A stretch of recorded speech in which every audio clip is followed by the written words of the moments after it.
নৃশংস হত্যার শিকার সোনাইমুড়ি উপজেলার সোনাপুর ইউনিয়নের যুবদল নেতা শহীদ আব্দুর রহমানের পরিবারের সদস্যদের কাছে বিএনপির ভারপ্রাপ্ত চেয়ারম্যান তারেক রহমানের পক্ষ থেকে এবং যুবদল কেন্দ্রীয় নির্বাহী কমিটির সভাপতি আব্দুল মোনায়েন মুন্না ও সাধারণ সম্পাদক মোহাম্মদ নুরুল ইসলাম নয়নের নির্দেশনায় আর্থিক সহায়তা প্রদান করেন। এ সময় উপস্থিত ছিলেন বাংলাদেশ জাতীয়তাবাদী যুবদল কেন্দ্রীয় কমিটির সহ দপ্তর সম্পাদক মিনহাজুল ইসলাম ভূঁইয়া, চট্টগ্রাম বিভাগীয় সহ সাংগঠনিক সম্পাদক ও নোয়াখালী জেলা যুবদলের সভাপতি মঞ্জুরুল আজিম সুমন, সাধারণ সম্পাদক নুরুল আমিন খান, রাজনীতিবিদ advocate Selim Shahin, Amishapara degree college ছাত্রদলের সাবেক সভাপতি ওমর ফারুক, সোনাইমুড়ি উপজেলা যুবদলের আহ্বায়ক কাউন্সিলর জসিম উদ্দিন, যুবদল নেতা মাসুদ সহ বাংলাদেশ জাতীয়তাবাদী যুবদলের নোয়াখালী জেলা ও সোনাইমুড়ি উপজেলার শাখার নেতৃবৃন্দ। বক্তারা বলেন, এই ঘটনার সাথে জড়িতদের দ্রুত গ্রেফতার করে দৃষ্টান্তমূলক শাস্তি দেওয়ার জন্য দাবি জানান।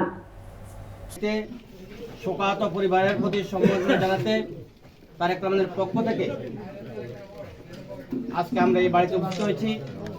সে তার ফ্যামিলি ছাড়া হয়ে ঢাকাতে অবস্থান করেছে, কিন্তু দ্বিতীয় স্বাধীনতার পর যখন স্বাধীনতার সুফল টানাবার জন্য সে নিজের মাতৃভূমি জন্মস্থানে এসেছে, কিছু কুচক্রী মহলের ষড়যন্ত্রের মুখে ওই ফ্যাসিস্টবাদের ষড়যন্ত্রের কারণে আমাদের রহমান হত্যাকাণ্ডের শিকার হয়েছে।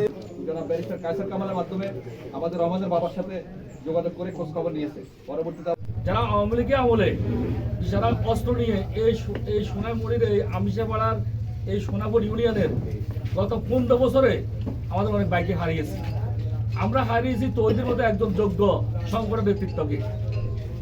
চাই তদন্ত করে যারা এই নির্মম ঘটনা ঘটিয়েছে আমরা তার বিচারের দাবি করছি, এবং আমরা যে আমাদের নেতা তারেক রহমান যে একটা প্রত্যন্তের অঞ্চল সে উনি লন্ডন থেকে চিন্তা করে নোয়াখালী জেলার সোনামুড়ি উপজেলার সোনাপুর ইউনিয়নের একটা প্রত্যন্তের অঞ্চলে যে একজন নেতা মারা গেছে, ওনার যে দৃষ্টিগোচর হয়েছে, উনি যে দলের প্রতি যে ওনার যে কমিটমেন্ট, নেতাদের প্রতি ওনার যে ভালোবাসা, ওনার দলের একজন কর্মী বা নেতা মারা গেছে, ওনার যে আন্তরিকতা, সে আন্তরিকতার বহিঃপ্রকাশ হিসাবে তারেক রহমান উনি সবসময় মানে নিহতদের পক্ষে, দলের কর্মীর পক্ষে আছে।